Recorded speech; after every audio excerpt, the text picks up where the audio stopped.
He published a book which was an atlas of anatomical illustration of fingerprint. Answer: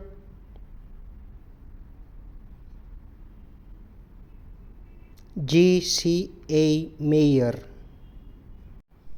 He is credited as the first scientist of friction skin identification, as well as his role in promoting its use. Answer: Francis Galton. What is the scientific name of fingerprint identification? Answer: dactyloscopy. The core and delta are also termed as.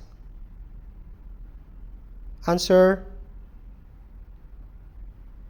focal points. What is the Latin term for finger? Answer: digitus. How many ridge count must a pattern have to be a loop? Answer: 1. The outer layer of the skin is known as. Answer: epidermis. He is an Argentine police official who began the first fingerprint files based on Galton pattern types. Answer: Juan Vucetich.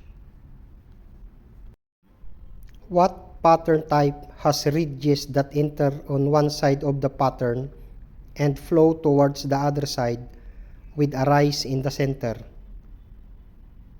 Answer: plain arc.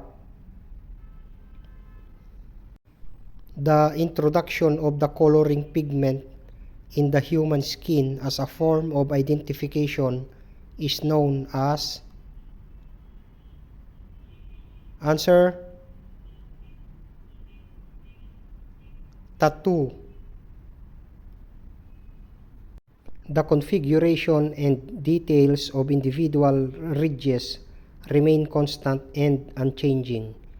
This is the principle of. Answer: permanency.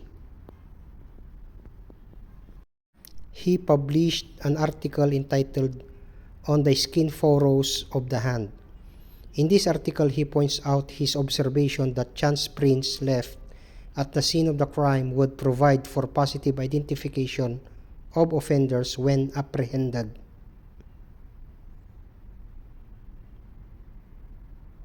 Answer: Henry Faulds. What type of pattern possesses an angle, an upthrust, or two of the three basic characteristics of the loop?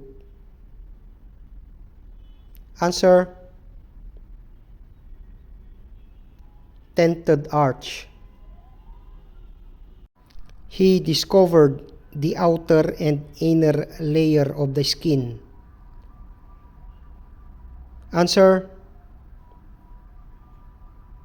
Marcello Malpighi. What corresponds to the study of the palms of the hands? Answer: chiroscopy.